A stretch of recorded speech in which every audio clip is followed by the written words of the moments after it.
All right. Hi. Thank you so much, Caitlin. Thank you so much for joining me and talking to me about climate anxiety.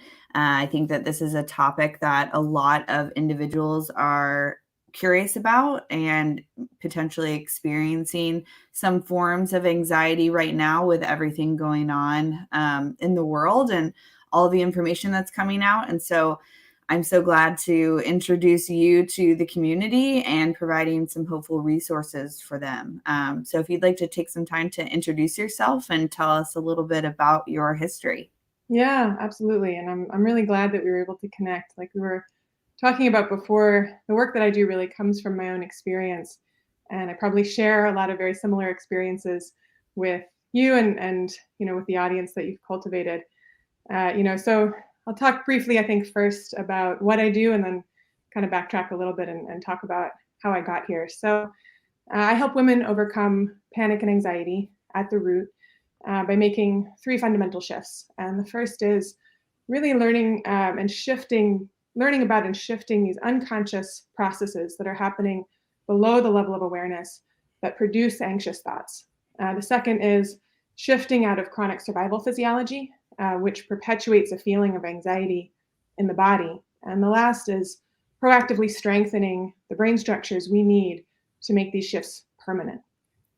So how I got here myself was I was working in the nonprofit sector. I was working with a well-known activist organization, working in clean energy, and it was really full on. It was an exciting but really intense series of campaigns that we had, and I was kind of bringing my own experiences, my own kind of orientation to it. I had a lot of just I had a long history of just really kind of pushing myself kind of to the breaking point.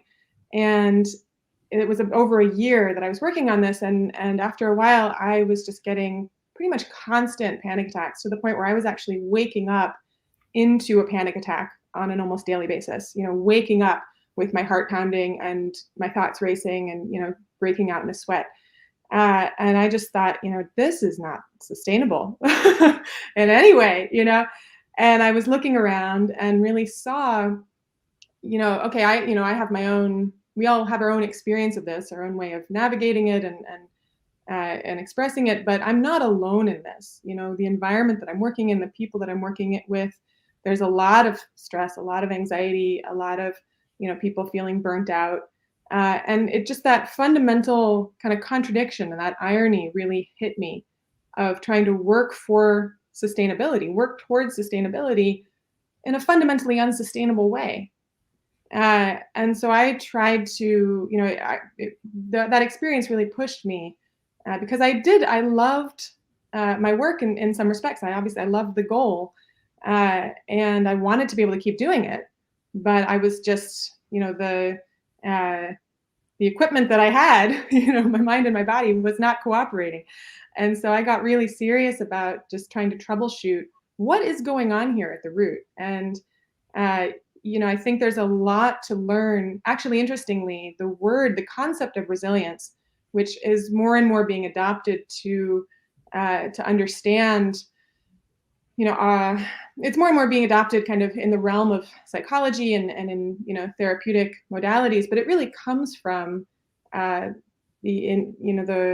world of environmentalism. It comes from this understanding of how systems can perpetuate and work together, and the interactions and the relationships that create stability and sustainability. And so that's really where there's so much correspondence between this work of working to understand our ecosystem and our own place within that ecosystem, and then understanding, our internal ecosystem, the ecosystem of our body and our mind. And so that's kind of how all of those influences came together for me to do the work that I do. For those that may be hearing what you're saying and feeling somewhat they can relate to these emotions that they're feeling, can you put a sense behind what anxiety feels like so that people can, maybe understand a bit more of what that is, whether it's anxiety or a panic attack. You mentioned the physiological responses that you Yeah. were experiencing, but how would you define anxiety? Yeah, it's a great question. I think a lot of times, particularly in our culture, we get pushed to focus on the symptoms, how the behaviors and the thoughts that show up that sometimes first give us a clue that like something's off, something's not quite right. But it's important to understand that these thoughts and behaviors are the end result of a long chain of interactions and relationships, both within our body and with us, between us and our environment and ourselves and other people. So there's a growing kind of shift, I would say just people from across a range of disciplines that are starting to make this paradigm shift away from dealing with kind of these end symptoms and towards understanding anxiety and really a wide range of apparently dysfunctional thoughts and behaviors as being rooted in nervous system dysregulation. And so if we really look at a wide range of whether it's compulsive thoughts, disturbed mood, disturbed affect, uh, all of this is really coming from a disruption in our nervous system. And for a little bit of context on that, uh, our nervous system is the interface between our body and our mind. It's the interface between the individual and the environment, and it's the interface between me as an individual and another person. It's the interface for this relationship, and that's a lot. That's a lot to be for our nervous system to be doing, and it's taking in the amount of information that it's taking in on a moment to moment basis is astronomical. It's more than our conscious mind can comprehend. And so there's a lot of processes that need to be happening beneath the level of our awareness, just unconsciously and automatically from moment to moment to keep all this together, right? To keep all of this, to keep us functioning and moving forward and relating. And so when all of this has to happen on a platform of stability and of safety. And so if that platform of stability and safety gets disturbed, then there's kind of like a chain reaction. There's a cascade effect. And then we can start to notice, these symptoms come up over here and over here and over here. And if we're just looking at the symptoms, we can either miss a whole lot, or it just seems like, it can seem like a huge contradiction, or we end up with 5 different diagnoses because we're trying to categorize all these symptoms, which are just this cascade effect of our nervous system getting thrown out of whack. And one point that I really wanted to make on this, which I think is really important, is that a lot of the thoughts and behaviors that we label as problematic, that we kind of, zero in on, like, oh, that's the thing that's got to change. They're actually strategies that our body and mind are using to attempt to reestablish safety. So they may not be successful strategies, but it is important to approach them from this understanding that they're happening for a reason. It's an attempt by our body and mind to reestablish safety. Yeah, that brings I when I first had my first child, I would have images flash in my head when he was really little. Mm. And there's this stigma after you give birth that like you got to make sure you're mentally sound and that you're confident and able to take care of your children and take on this new role. And it was interesting when I had confided with someone that I was having these images come up, that they were like, that's your body telling you to not get close to an edge, or Mm. like to be smart in the way that you're taking care of it's showing you images of Mm. warnings so that you can be more conscious. But looking at just purely the symptom, and in a culture that stigmatizes those types of responses after such Mm. a huge moment in your life, Yeah, um, it was interesting to experience it firsthand because I had only just heard about it. And yeah, so yeah, it's interesting what your body's trying to communicate to you. And if you're taught to not listen to it or to ignore it or keep it a secret, it can be very isolating and difficult to address. So, Yeah, yeah, that's really important, and just want to pick up on that. You know what you were saying about if we're taught that these symptoms are a problem. Oh, this is the fact that you're having this thought or you're having this feeling. That's the problem. So, oh, I better, I don't want anybody to think I'm crazy. I went through that for years. Just this deep fear that that I was crazy and that people would find out that how crazy I was. And this really, just like you're saying, it was, kind of this journey for me was a journey of understanding that there is a logic to what my body and mind are doing right now. Uh, it's not, I need to get involved in that process. I need to start directing that. Um, and but it needs to start with this fundamental appreciation that, you know, we do things for a reason. Our body and our mind are surfacing these thoughts and these feelings for a reason. And rather than just sort of and particularly like you were saying, if we start to think that's the problem and I'm broken or I'm crazy and I better not tell anybody, it just further that really erodes our foundation of safety, and it compounds the problem because we start to just kind of turn in on ourselves, and the anxiety begins to self-perpetuate because these thoughts and feelings are, oh, they're not okay, it's a problem, it says something about me and about who I am fundamentally, and I need to, I can't tell people because they're going to, know the secret me, and then that just further erodes the, this foundation of safety that we need to support nervous system regulation and to support the healthy relationships that's really what we're dealing with, whether it's, me individually, my kind of mental and emotional ecosystem, or the world. It's about reestablishing right relationships. And so if we can approach all of that, if we can approach it from understanding the relationship between my thoughts and my feelings and my experiences and my behaviors, and the relationship between me and the right relationship between me and my environment and the people in my environment, it's that's a much better foundation for success. yeah. So let's say that someone is experiencing a symptom.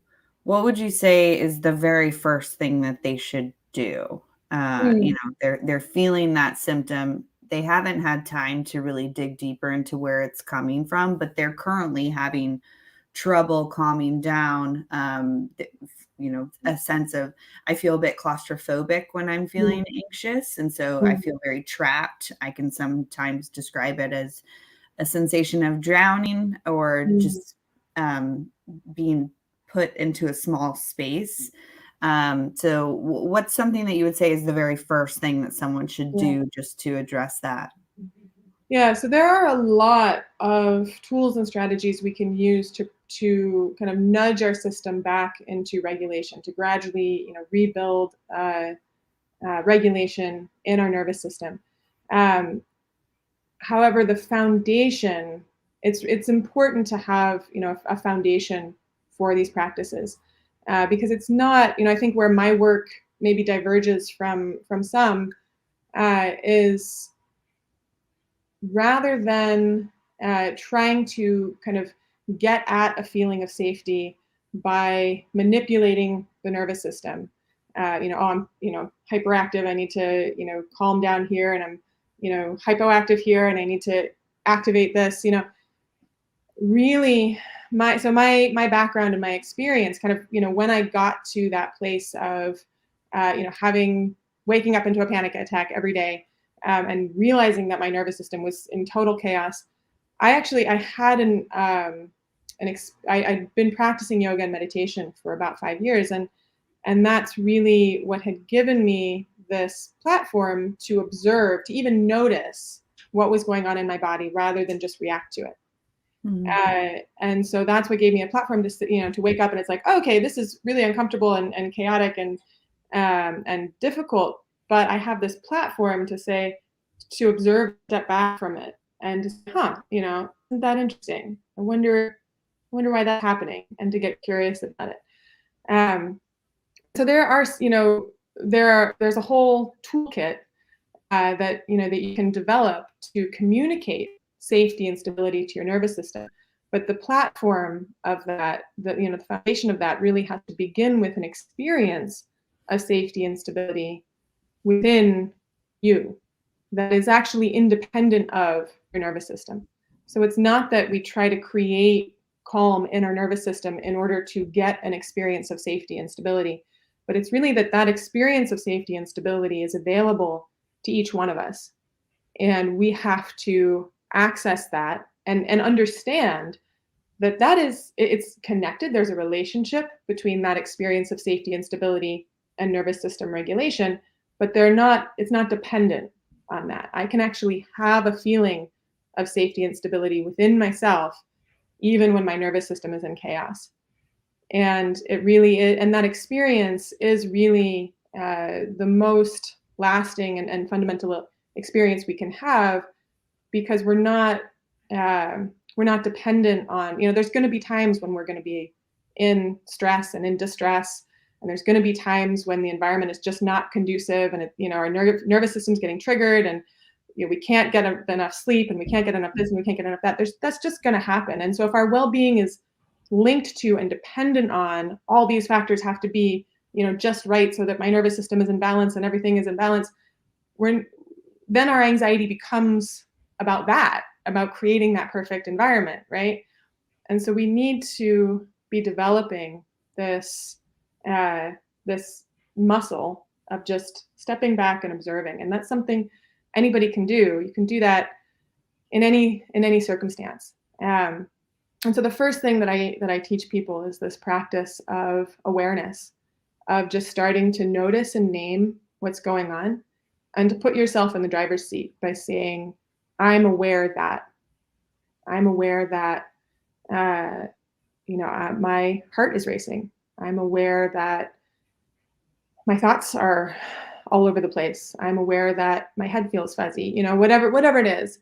But this immediately just separates us out from all this, just we're going to straighten this out. We're going to get this all straightened out, but we don't need to straighten all of it out before we connect with this feeling of safety and stability.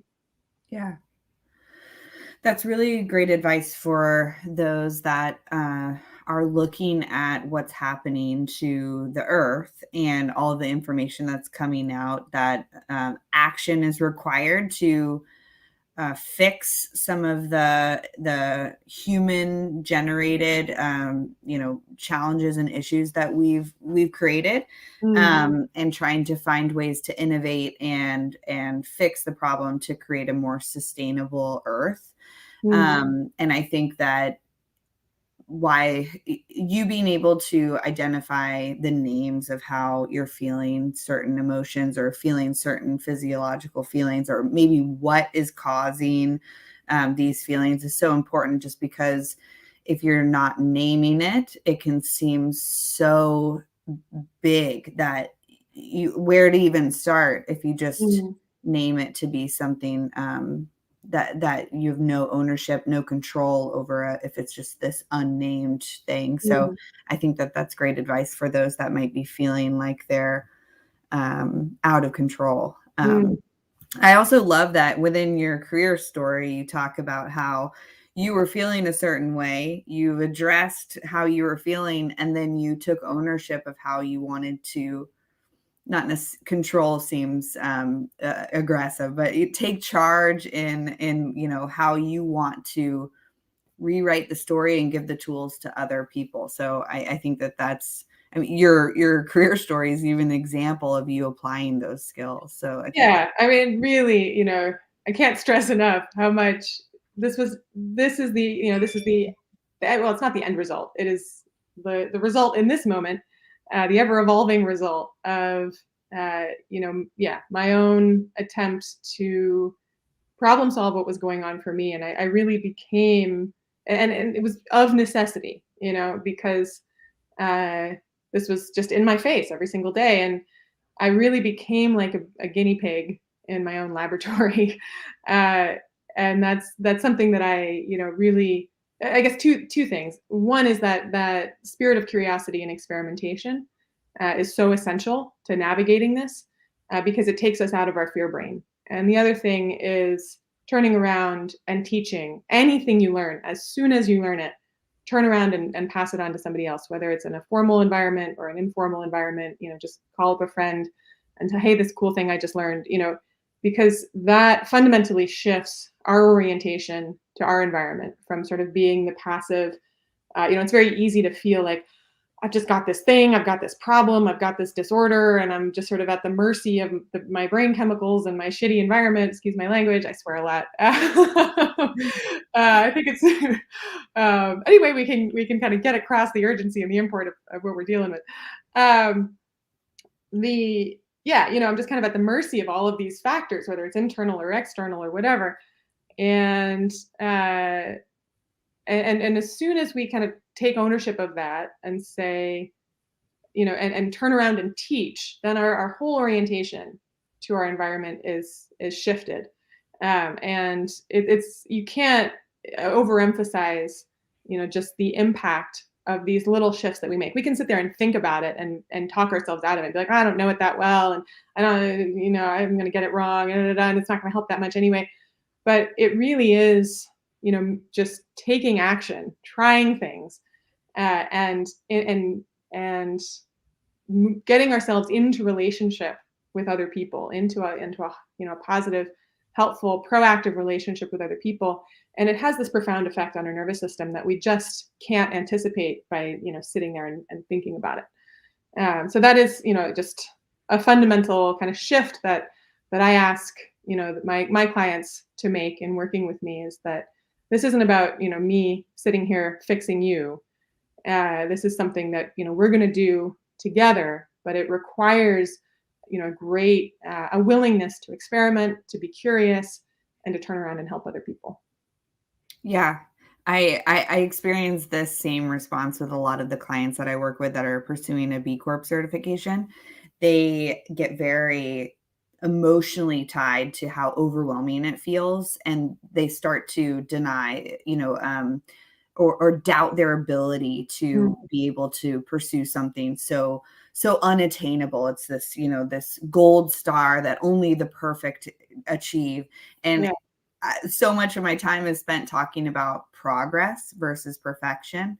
And yeah, so I think leaders within organizations are feeling that similar type of overwhelming sense of ownership, but then not really knowing where to start. And also yeah, individuals that are experiencing these types of feelings and not knowing how to address them. So I yeah. see a lot of correlation between a lot of people's responses when they feel overwhelmed.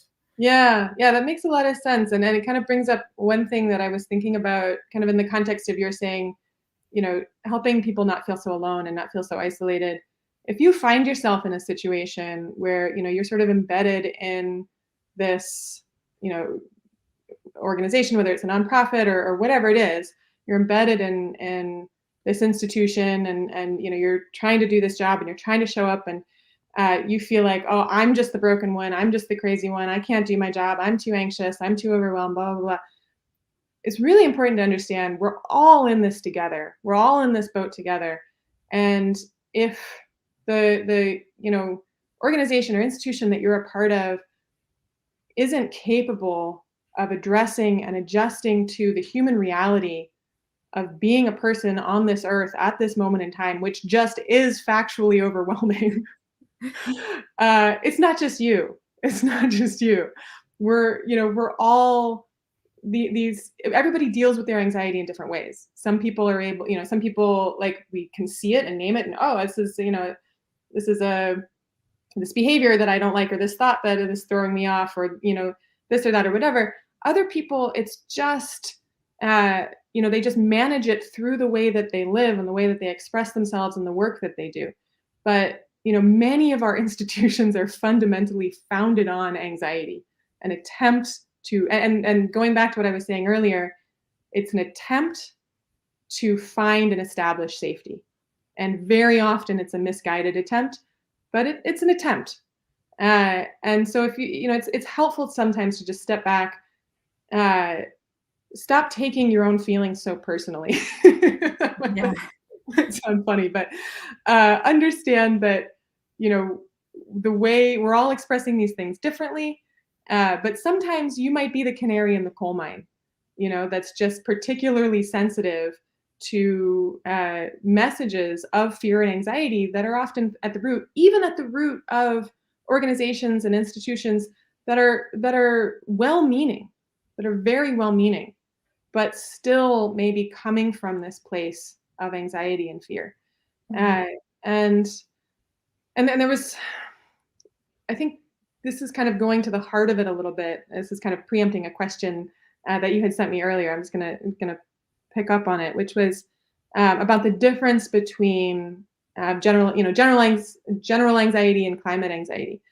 And there was something I was, really kind of rolling over in my head as I was preparing for this conversation, which is just I don't think that there is a difference actually. I think that we and also even more deeply on that point. Sometimes we're looking at this and we're saying, oh, we've got this crisis over here. You can see me. I don't know how big I am in here. Okay, we've got this crisis over here, and then we've got this anxiety over here. This anxiety about the crisis over here.